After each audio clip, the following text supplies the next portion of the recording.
Good afternoon, everyone. Thank you very much for joining us today. My name is Jack Hanna, and I'm a member of the AAUC Board of Directors and the chair of the Public Policy and Advocacy Committee. I thank you for joining us today. Serving in that capacity and reviewing the state of affairs in America with regard to Asian Americans, especially over the last 2 or 3 years. It's my opinion, and I think most of you will share with me, the concern and the crisis that the Asian American community faces as far as violence is concerned. And that I view it as one of the most greatest threats that our communities face, and that we should be deliberate in developing strategies by which to organize our community, number one, and two, to effectuate change as far as government policy and legislation and law enforcement actions and administration are concerned in order to confront this problem. I'm pleased to have the panelists that have agreed to join us today here, and thank them for participating. First, we have Anders Fung from California, and the city council member from Millbrae, and he will give us a very unique and personal perspective with regard to violence and hate crime in the API community, and I'll let him tell his story on his own, which I think you'll find very powerful. Next, we also have Hai-Pei Xu joining us, the president of the United Chinese American nonprofit that he's been actively leading as president.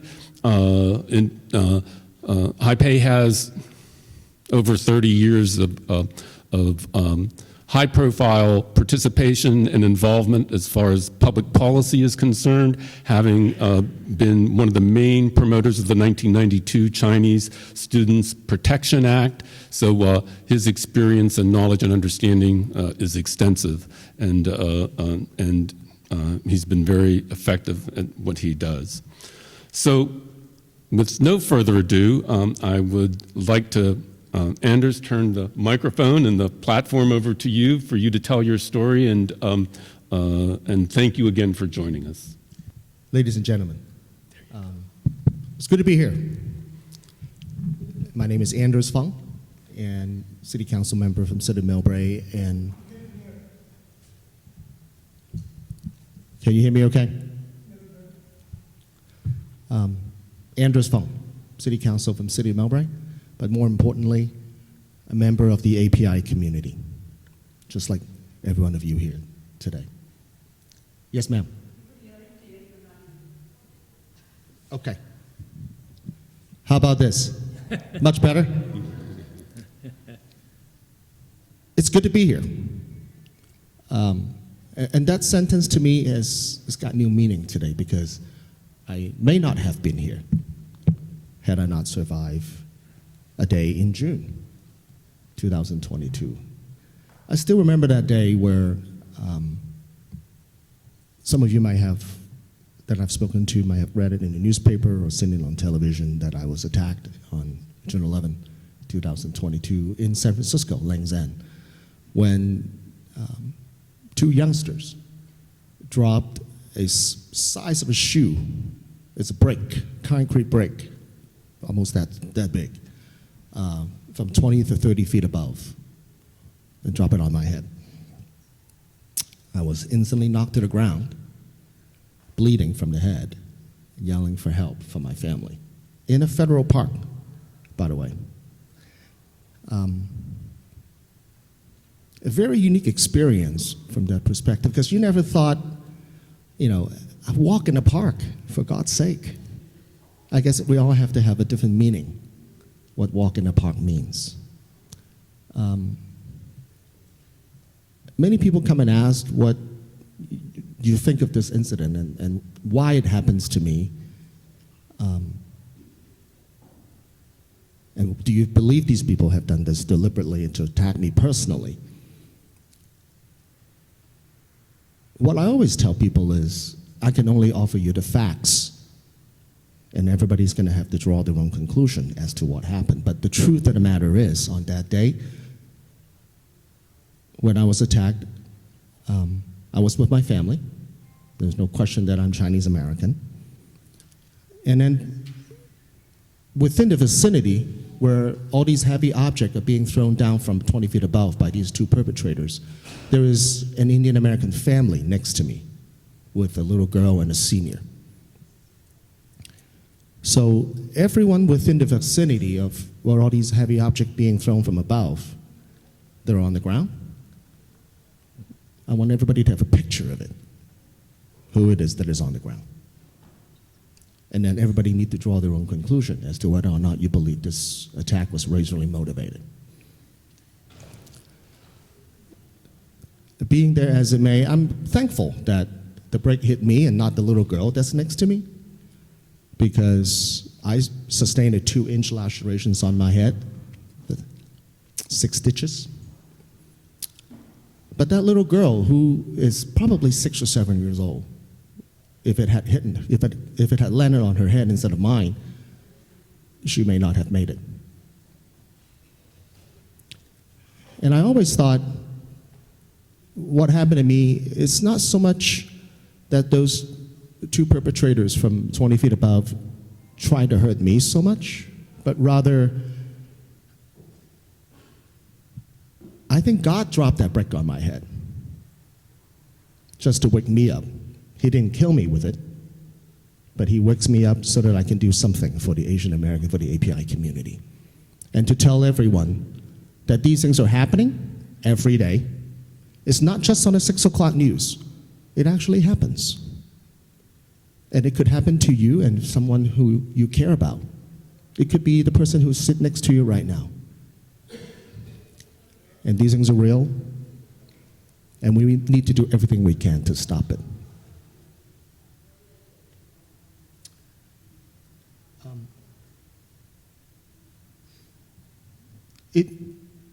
As a result of that incident, I received many warm regards from a lot of people, well wishes from most people I know, as well as the elected community and many leaders. What I wanted to say is, we want to use this as a wake-up call for everyone, that we must take every legislative and budgetary priorities to ensure these things don't happen to anybody else again. We've all seen it on TV. An 80-year-old man in his driveway getting killed because a young kid jumped on him. Another senior lady, Asian American descent, got attacked in her home, senior care facility by youngsters. It goes on and on and on. The list goes on. But yet we keep seeing it every day. I think the time is now, beyond now. It should have happened long ago, where this should not just be a 6 o'clock news where, oh, another senior got attacked, how terrible it is. And we got to do something, honey. And then turn around and say, hey, honey, what's for dinner tonight? I think it is time for us to organize. It's time for us to ensure the Asian Americans, our agenda is on the table. It's not on the menu anymore. And that's what I believe in. Thank you.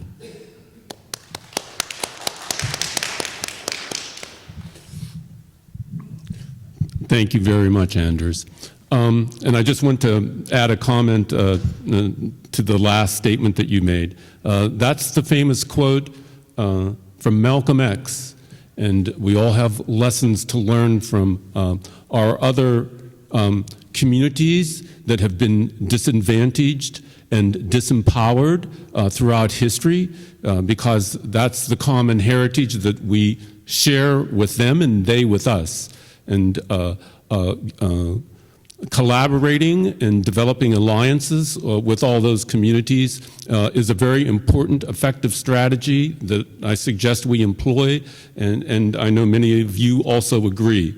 And that's what I want in part, or for the most part, to talk about today with my part of the presentation. Community activism and organizing is the foundation of accomplishing any kind of political task. And as I mentioned before, hate crimes and the violence that's being committed is perhaps the ultimate threat that any community faces. And so we must organize in order to prevent that from happening at first and foremost, a local level. In 2016, we had in Oregon an arrest occur by the FBI of a 16-year-old Somali boy who got radicalized on the internet and attempted by unknowingly cooperating with the FBI of attempting to detonate a bomb during the Christmas holidays. He was arrested and charged and prosecuted. However, the community in Portland also knew that this was a 16-year-old and that there was some questions with regarding entrapment with this entire incident. And so they went, the community leaders, to law enforcement agencies and said, we need to build bridges. And we need to establish communication from community leaders and law enforcement officers in order to develop strategies by which to prevent these kinds of things from happening. This is an explanation of how we started, which I described initially. Our goals and commitments are to resolve to collaborate towards a goal of a yearly summit following understandings, commitments, and agreements to discuss topics in good faith, whether we agree or disagree, to support resolution of those topics, to further the good of the community in developing understanding and trust. So each year we have a program, we have monthly meetings, we have FBI, Department of Justice participants, the Oregon Department of Justice participating. We have the tri-county, three-county area district attorneys also participating, the three-county sheriffs and police chiefs. So we all come together and discuss the topics of the day. And we've had several in Portland recently. So it's been a challenge, but one of the topics is hate crime against all community members that face it. And that includes Asian Americans, LGBTQ, blacks, religious denominations, both the Jewish community and Muslims. And so we have a network of communication between our community leaders and law enforcement officials. And that's where I suggest you start. Next, one unique, innovative aspects of Oregon law is 3 years ago, they passed a statute that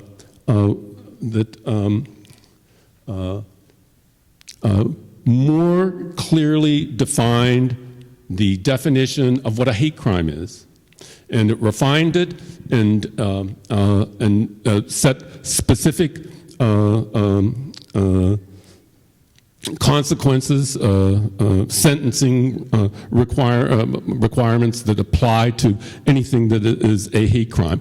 It also did several other things.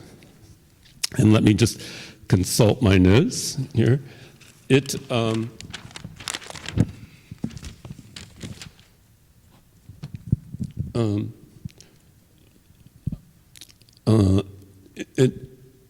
refined the bias and intimidation laws. It also created a victim hotline for reporting all kinds of violent crimes, to information to refer The Department of Justice of Oregon has a response hotline, so everyone that suffers any kind of act of hate or bias against them can report it to the state government. In addition, through a hotline, and that information is gathered and organized and then eventually disseminated to the public so that they understand what's going on as far as our community is concerned. In addition, it requires the law enforcement agents and police departments to document this every year, and it develops a database that is anonymous, that is so that specific people cannot be targeted with regard to the reports that they file concerning these incidences. So one of the things that I have learned participating with this program as a community member with the Department of Justice of Oregon is that this is the first state that has established such a system, and it is being paired up with an annual report that the FBI produces each year with regard to violent crimes concerning ethnic communities or anywhere. And there's not enough data that's out there. And Russell Young knows that very well from the work that he's done, and several other people that are in this room understand that. So the point that I want to make is that government has a role and is ultimately determines how public safety is implemented administratively. Jan, if you could next go to the, yes, here. Now this is something that a lot of states are still struggling with, including the federal government. What is the definition of a hate crime and why have it? And what is the definition of a bias incident? So a bias incident is one that has any kind of hostile expression that may be motivated by another person's race, color, disability, religion, national origin, sexual orientation, or gender identity. The act does not need to be a federal, state, or tribal or local crime. Examples of this are verbal or physical or visual incidences where language and behavior often contributes or creates an unsafe or unwelcoming environment. Examples, name calling, we all know what that's about, using racial, ethnic, and other slurs to identify someone, or use degrading language and derogatory statements against them, creating racist or derogatory images and drawings, imitating someone with a disability, or imitating someone's cultural norm or practice. So those don't arise to a crime, but it's very important, I suggest, that they be documented because it's a reflection of the state of mind of the community at large that we live in, and having the data substantiate the rate and the volume and the amount of what's happening is very important in determining what the policy is to respond to it. So let's next move to what is a hate or bias crime. A hate crime, known as a bias crime under Oregon law, is a crime motivated by bias against another person's race, color, disability, religion, national origin, sexual orientation, or gender identity. There are federal, state, and tribal hate and bias crime laws, each defined separately under individual states' laws, federal law, and individual tribes. In Oregon, it's codified under those specific citations.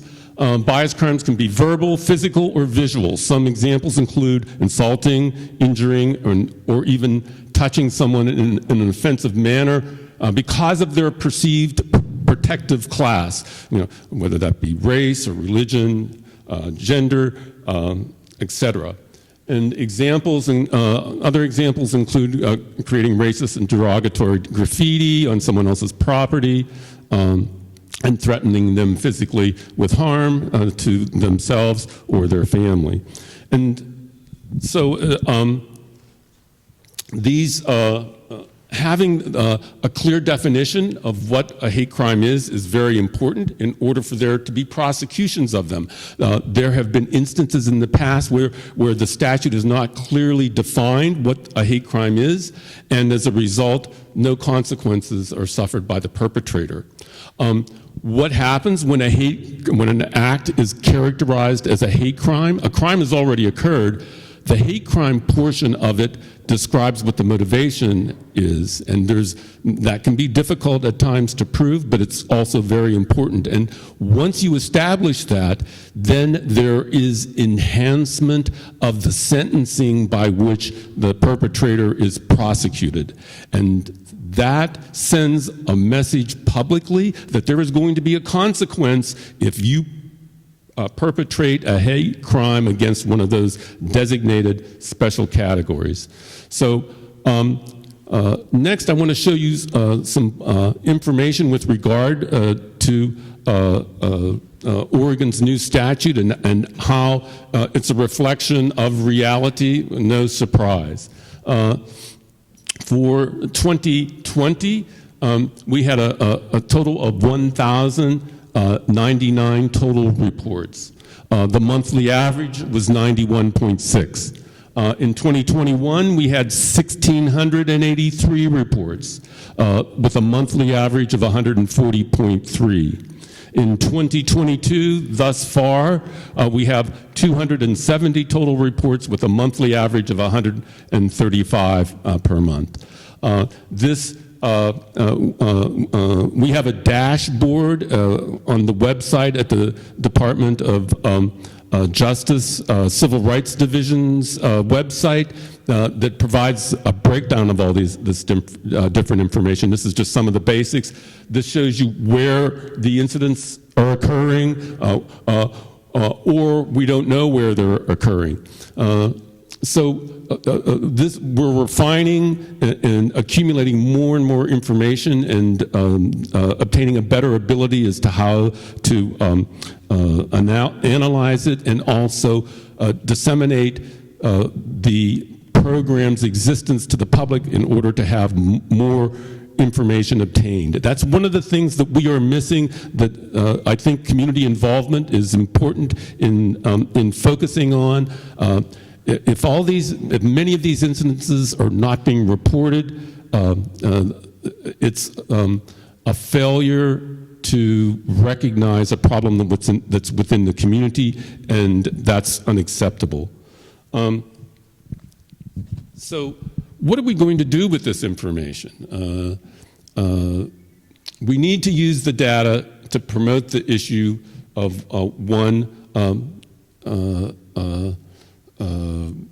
having them be aware of being able to report these incidences, number one, to the government that will respond accordingly. And that there are hate crime statutes out there that can be employed against the perpetrators. Number two, develop policies to confront it. That's something that we are going to have High Pay talk about a little bit later here. Each state, as it was noted, each has its own approach in addressing this issue, but it's incumbent upon every community, no matter what state, what locality, to organize official and unofficial lines of communications with our law enforcement officials and elected officials regarding hate crimes and bias incidences. So that is critical for us going forward. And we're not going to be able to effectively change government's policy without our community being organized and demanding that happen, both through the ballot box and then also just with communications generally with our elected officials and administrative officials. We also need to, as far as government is concerned, and other states and jurisdiction define and refine the definitions of hate crime. We also need to advocate with state and local governments to document and urge them to prosecute the perpetrators of these crimes in order to make the point that people will suffer consequences for these kinds of criminal actions. And then also develop strategies with our law enforcement agencies and the community for the enforcement of these statutes. And then finally, train our law enforcement officials on eliminating the barriers that we face, such as language, and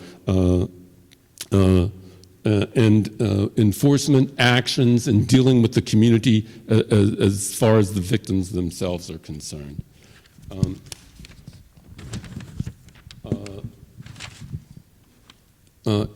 Anders has provided us with a unique narrative that I think is very powerful, and the silver lining, I suggest, as to the terrible consequences and experience that Anders has been through, is that it can happen to anyone, even an elected official, and number one, and that we must act together through our communities in order to address the problem and develop not only our alliances within our own Asian American community, but also with other people who suffer similar acts that are disempowered and disenfranchised. That includes the Latino community, the Black community, LGBTQ communities, other religious communities, the Jewish, Muslim, Hindu, you name it. All of those communities have suffered as a result of prejudice and hate, and we have something in common. And if we're going to protect ourselves, we need to develop as broad a base of support as possible. And our first ally should be the people that experience the same thing that we do. And then above and beyond that, the majority community, at least those that have an understanding and an appreciation of the unfairness and the improperness, the illegalness of what these things, actions are occurring. The point that I'm going to leave you with is this. We should be strategic in developing the institutionalization of public safety policies for the AAPI community, along with its allies who suffer the same kinds of violence. That's a strategy that I think can be successful and is just absolutely necessary in order to confront this crisis. Thank you. Next, we're going to have Hai Pei discuss and describe his experiences and understanding and knowledge about how to affect government policy and change what need be changed in order to have all our community be more safe. So, Hai Pei, thank you. Well, thanks, Jack. I actually lost my voice after COVID. It's kind of weird. I used to have a better voice than this, but 1 month after, I still suffer from the consequences. I'm very honored to share a few moments of what I think that we as citizens, as activists, and even just a few activists can do to bring about a change, especially in policy area. Now, unfortunately, what little experience I have had is mostly on the federal level. I have not very actively worked on the state level or local level. I'll give us 3 very quick examples that we actually can make a difference in public policy. I don't know how to change society or culture, and those are very difficult questions. But in terms of the public policy that we desire, even if you think you cannot do that, maybe actually you were wrong. In number 1, I have my old friend here, Don. He and I, we were crazy students in the rebellion of the Tiananmen Square. So I was running as the executive director of the Chinese Students Association here in America. That's in 1990. We basically lobbied the Congress for Chinese Student Protection Bill. We finally got it after 3 years.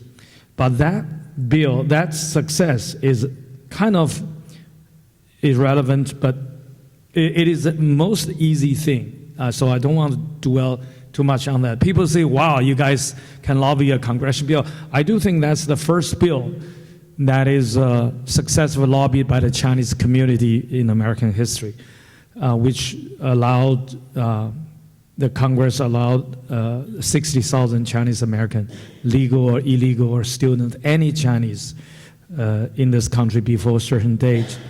You just show up your utility bill or phone bill that is come before 1990, I think April 21st, then you can adjust your status. Now, that, in fact, in Congress, immigration bill is the hardest to lobby because you have a quota, not a quota, you have a fixed ceiling every year at about 1 million people. And I don't know why we just set at the ceiling.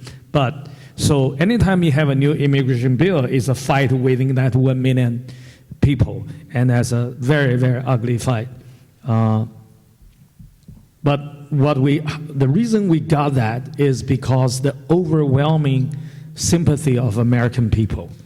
In those days, in the early 90s, anytime I meet a grandma, grandpa, or any Americans, they would hug me and they would say, oh my God, Hai Pei, don't go back to China, you will be in jail.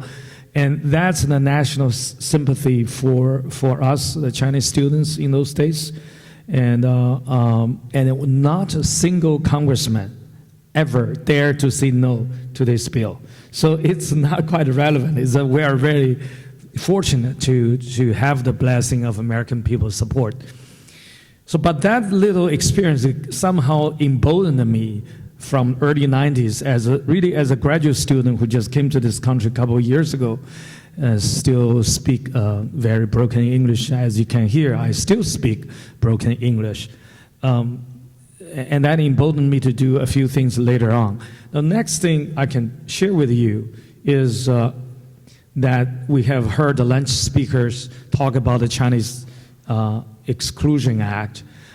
Chinese American community and maybe some also other Asian American community, like the Japanese and others, we have been wanting to have apology from our own government for a long, long, long time after the Chinese Exclusion Act was dropped, was changed. That was actually changed from in 1943. I think that law was changed and terminated. And of course, we all know the immigration bill of 1965.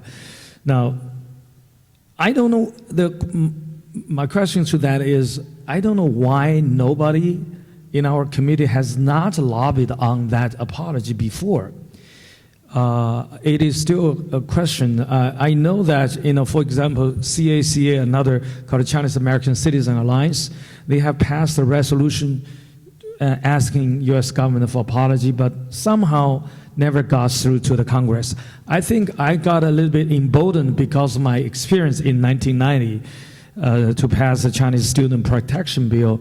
So when I was traveling in LA, one day I picked up a newspaper, when newspaper was still delivered in hotel rooms in those days. Now I saw the front page article said, Governor Schwarzenegger signed the bill to apologize for offers apology to the Chinese Americans in California. And I was thinking, my goodness, where is the Congress? They passed the most ugly bill in our immigration history, and nobody's even talk about that. So I went back to DC and started to talk to quite a few leaders. And to be honest with you, when I talk to a lot of leaders we highly respect in Asian American communities, the response I got is very polite, very polite. And I have lobbied the Congress for 4 years. So I was thinking as a kind of that lobby experience, I was trying to ask myself, if we raise this demand or ask, who is going to say no, right? And I couldn't figure out who is going to say no, especially to say no in an organized effort. I think about maybe some Republicans, but then I thought for this, even Republicans will say yes. So, and thinking like that, that got me, so I started this apology resolution campaign, and after work for about 3 years, both U.S. Senate and the U.S. House has passed that resolution. It is difficult. It is a lot of up and down and a lot of congressional infight and a lack of a community support. As you probably know, Chinese community is not that well known in civic and political engagement. The secret talk we have among our own community is, how come Indians are so good at that? But my Indian friends wouldn't agree with me on that. I would never concede my ground to my Indian friends on that. So as you can see, this is a bill and this is a resolution that our community wants. It is the right thing to do. It is within the American mainstream. It is within the Main Street values. And how come we never done that before? So it really, I still couldn't crack that question. My last experience is more relevant to what we're going through in this country right now about Asian hate. And that is in 3 years ago, Trump administration started something called China Initiative. It basically Justice Department's effort to catch the spies, the real bad guys who steal our technology and other things, and to benefit China. And you probably know that that program has become a very unfair, unjust program to prosecute Chinese American scientists. Now, many Chinese American scientists has been charged as more or less as a spy for China, and none of that case has materialized. And in fact, 3 federal judges in a row has ruled, we are waiting for the last one, against the theory that federal prosecutor has presented. I'm not going to get detail on that, but if you think about that, there's three cases under China Initiative, 3 Chinese American professors being prosecuted, and the 3 federal judges presiding over that has a big problem with that prosecution. And the first judge has to throw out the whole case after have a hung jury. Second case is the judge has thrown out the spying or stealing part, and the guy was convicted on the last crime, which is failed to report $4,000 income in China, right? And he got convicted on that, and there's appealing on his case, and I think he may have a good chance even to appeal that. And the last one, we're still waiting for the judge's ruling right now in this month. But that judge, after a jury has convicted half of the charges there, instead of set up a sentencing a date with the defense lawyer and the prosecutor, that's what usually is being doing. After you are convicted, the judge will call the defense lawyer and the prosecutor come together, huddle together, and then set a date. She didn't do that. She called the defense lawyer and the prosecutor come up to her and said, I want to hear your opinions on this jury rulings, and I give you each a month to respond to me. And we already know that that judge has issued some earlier statements on that case. Anyway, so this 3 federal cases, and the judges are all ruling against that. And finally, we have worked 2.5 years.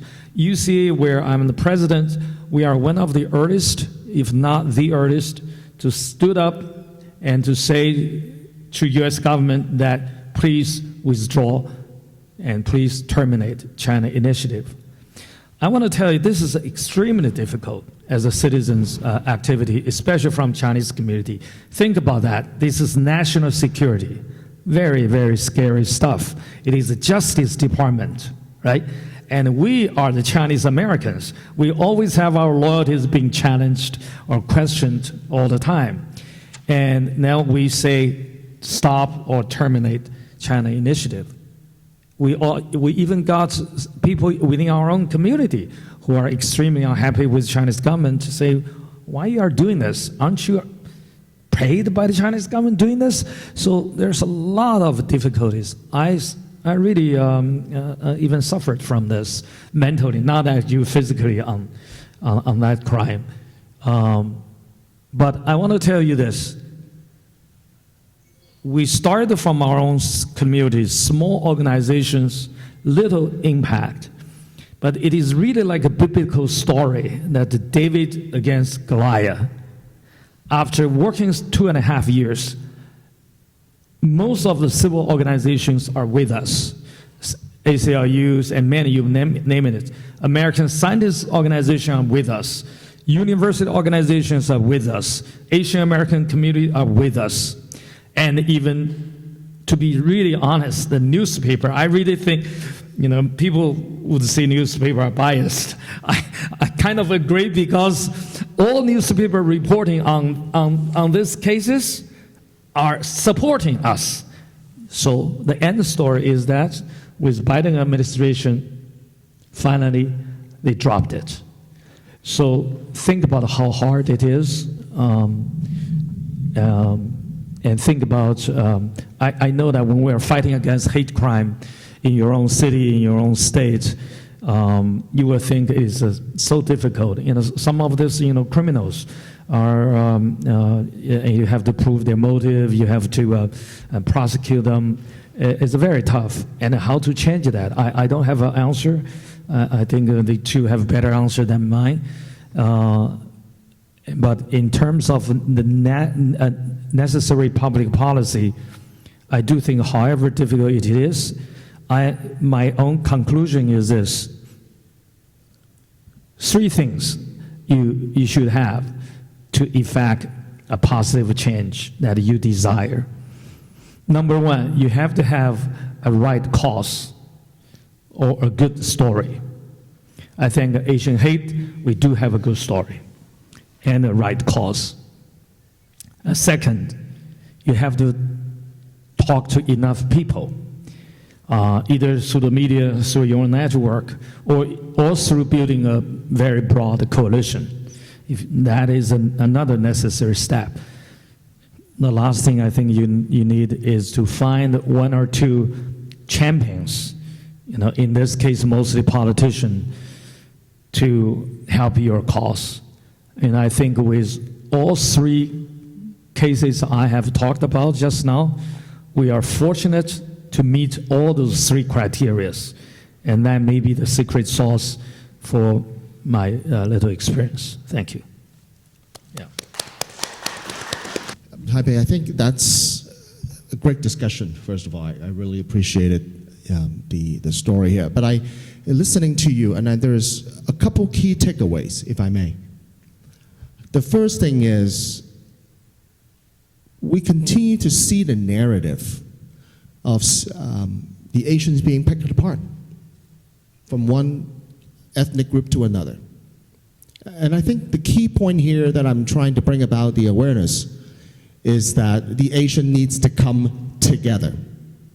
We cannot allow them to pick the Chinese against the Indians or the Pacific Islanders or the Filipinos. Right? Asian is the biggest growing population in the United States. There's a very good opportunity that in the next presidential election, the Asians are going to make the deciding votes on who is going to be the next president of the United States. I mean, just take a small jurisdiction as an example. Where I live, in San Mateo County in California, in the Bay Area. I live in a small county of about 800,000 people. But nearly a third of our population are Asian Americans, which means 250,000 people are Asian Americans. And yet, we don't have any of those higher offices, such as the Board of Supervisors, the congressional seat, the state assembly, and the state senate. None of these seats has ever had an Asian American take an office.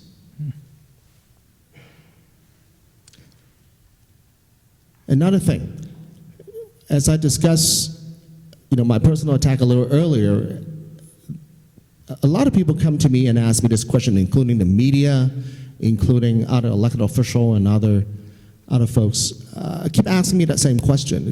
What was the racial profile of the person who attacked me? And time again, I continue to give the same answer. It doesn't matter who the attacker is. It doesn't matter what the skin color is either. Criminals are criminals. They're just there to hurt people. It really doesn't matter what the color of the skin is. But the more important question is, the Asians continue to get picked on. Right. They use divisive tactics to divide us. We're not going to allow anybody else to pick the Asians against another ethnicity or within the Asian ethnicities. I cannot stress enough. This is the time when the Asians come together because we are stronger as one.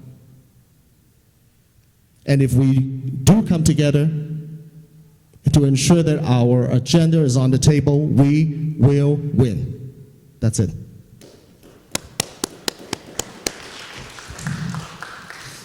Thank you, Anders, and thank you so much, Hai Pei. Just one or two comments I would like to add to your presentation. First of all, I view the China initiative as another example of a variation of Asian hate. And it's just implemented in a different fashion, in a different manner. I also want to add that as a Syrian American, and the result of the Patriot Act in 2001, 2002, I am not a Muslim of a Christian sect, but the Muslim community sustained a decade or more of government prosecution and persecution. The government employed secretly the use of census data in order to backtrack to find the identities of Muslim Americans throughout the United States. They had programs that went into mosques to infiltrate and garner information, have photographs, et cetera, et cetera, et cetera. Millions upon millions of dollars were spent with regard to that effort. You know how many prosecutions resulted from that effort? Not one. Not one. And so, in order to bring this topic around full circle, how do we prevent or challenge these policies, such as the China Initiative or Asian hate? Where do you start? You start with your local community. They're the ones that are going to have the most contact and the most impact with the local elected officials, and you work your way up. That means that our local community organizations have to run 24/7, 365 days out of the year. Because if you stop having that organizational effort, you're not going to be effective. I've been involved with the Democratic Party for many years, and one of the biggest problems that we've faced is we don't have a permanent program reaching out into the community in order to be effective. We as Asian Americans we have that network. We need to have it communicate with each other and then focus its attention on changing government policies. And I'm going to leave my last comment with that. And now open up the floor for questions. So please, anyone that has any questions, please feel free. Let me bring the microphone down. Ron, just 1 second and I'll hand this to you. Okay, I want to quickly react to the gentleman's question about the Fremont. I know a little bit of that. Don knows a lot more than me. I could be wrong on this, but I know also Sandy also want this to happen too. That I see a lot of Chinese American activities in Fremont or Bay Area, either Democrats or Republican. And I also see Indian community are organizing in their own way. But why don't we, like in the typical, let's say in Fremont, why don't we get Asian American community leaders to meet on a regular basis, right? And I don't think we do a lot on that. And that may be something we can think about for the future. As for your question, Maya, I totally agree with my friend that we need to forge a strong Pan-Asian identity. However, I do think that identity is mostly exercised in political arena and maybe makes some more sense in some professional area. For example, we have a very successful Asian American Lawyers Association. We have also a very successful Asian American Journalists Association on those professional levels and on political levels. But I do think that when we come down to our community's cultural roots or religion, that's where we still should retain our distinctive values. I do want to cite one thing that, as an example,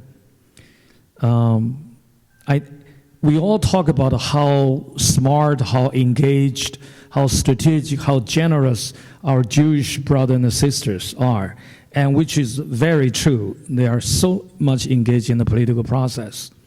However, what we sometimes fail to notice is actually Jewish community.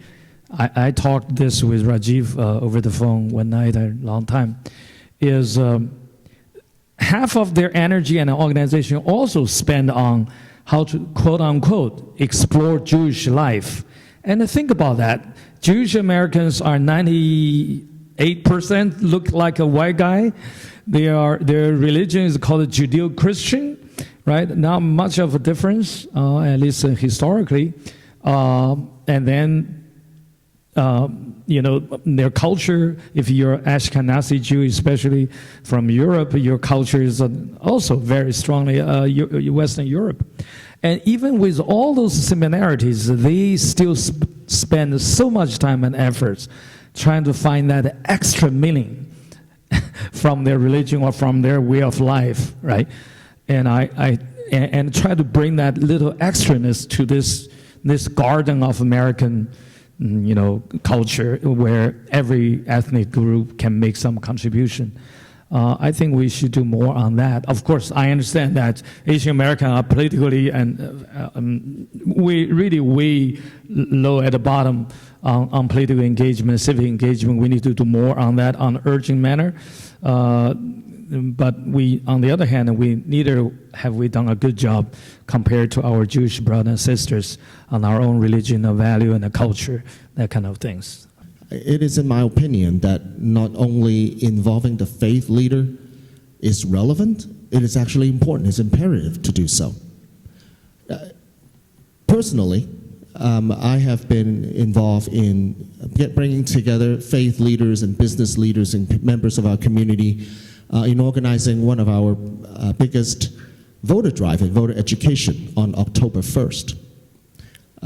Just to bring about all the API from all walks of life together and get them to understand the importance of civic engagement and participating at the ballot box, because the democratic process is not a spectator sport. You got to be there. You have to participate. And by God, you don't even have to go to the polling station. All you got to do is fill out the bubble and drop it into the mailbox. And you're there. And as long as people see you vote, they will have to listen to you. Now, another thing, why is that not only relevant but imperative and important? We've all seen how in the past administrations, some of the atrocities, and how the entire Muslim organizations and based on their religion were discriminated upon. To ensure that you have your fair share of opportunity and your freedom of religion and freedom of association, and ensuring that not just you, but as well as your next generation have your fair share of opportunities. That's why the faith organization, being a part of it at the table, is extremely important. And I want to thank you for your comment. This is really in response to Anders. When Anders get people throwing the size of a brick and rock and break his skull, I'm so glad that Anders' head is really strong. And then so glad to see you here.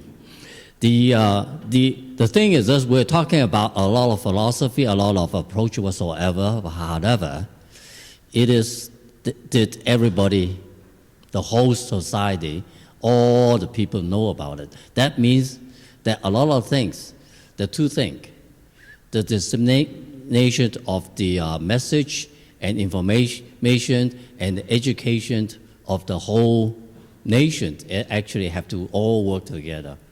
I remember that on 9/12, the day after 9/11, I was meeting the Vice Chancellor of UC Berkeley, and he was late. And then he came in, he said, I'm so sorry to be late because I went to the mosque. And then just be with the Arab Muslim in the mosque, witnessing the whole place, everybody is praying for peace and everything. But that's not reported.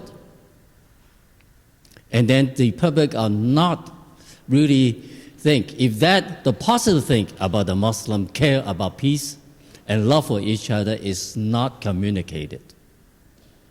So therefore, basically, and then afterwards, not a few days later, there's another report, received an email.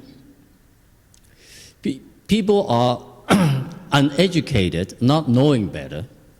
They don't know how to look for an Arab and then voice their anger. So they look at somebody from India wearing a turban. He must be an Arab. So he get beaten very badly. I think the communication and the lack of media reports, and then the attempt to be more inclusive, I just see what kind of thing that we could do. I missed the last. Oh, no, okay. What kind of approach? What should we be more constructive in terms of communicating the better part of our human being in this country, of acceptance, of tolerance, and also the goodness about everyone. So basically, after 9/11, the Muslim majority, of the predominant majority of the Muslim, are not really cheering that. They feel sad. They want peace. And that kind of thing is the media are not reporting it, because we have to have a lot of challenges with the media, because media just wants to sensational, want to make a bad thing even worse. So therefore, how are we going to, what kind of approach we should do in terms of, I think Haiping talked about the Jews, they're working very hard. In the city of Foster City, that I visit, I do most of my grocery, that place have very few Jews, but they have a large Jewish community center that's utilized by the Chinese and the Indian. Why? They just want to spread goodwill. So I would say there should be a lot of approaches, but I really don't know what kind of suggestions or observations or comments that you have. By organizing and demonstrating and advocating with public officials, writing newspaper letters published in the newspaper, it attracts the public. You force the issue. You've got to force the issue. The majority community oftentimes will not listen to us. And when that's the case, we have to seize the moment ourselves and self-define and self-advocate. So Sandy, in answer to it, it's back to the topic of the panel this morning. It's community organizing, and I'll let my other guests respond, and we're going to have to wrap it up. I've been chastised for running late. Yes, let me just sort of respond quickly here. I do know that we have another panel coming up, but the answer lies in diversity, equity, and inclusivity as part of our policy, public policy, in every aspect of our government. You know, until and unless we start seeing each other as equal, whether you're Hindu or you're Muslim or you're Buddhist, to respect one another, have an umbrella big enough that embraces everybody and continue to find that common denominator among all of us, which is the basic human rights that we all can coexist peacefully, and that we deserve respect and liberty and pursuit of happiness. And this is at which the angle all of us needs to look through this. So I've been a promoter of having the Equity Commission in my city and in the county of San Mateo, and ensuring that everybody has a seat at the table, and that the representation at the government level needs to look like that the people that it tries to represent and serve. And I'm a huge believer in that. So I think that's kind of my perspective to your comments, Andy, and I thank you very much for that. I'll take 1 minute. I know that we're late. That I don't have an answer for Sandy's question. However, there's one thing I want to say, that especially in East Asia, where we are not run as a democracy, where we've been ruled by kings and emperor, we just totally don't understand what democracy takes as a citizen. And I think our Indian brothers and sisters are more fortunate than the East Asians. But one thing I think we do need more is compassion. Now, look at this one individual that his name is Sandy Chao. He's not a billionaire, but he gave away most of his wealth to do these kind of public service and public engagement. And if we have more compassionate people like Sandy, we will be there and we will be fine. Thanks.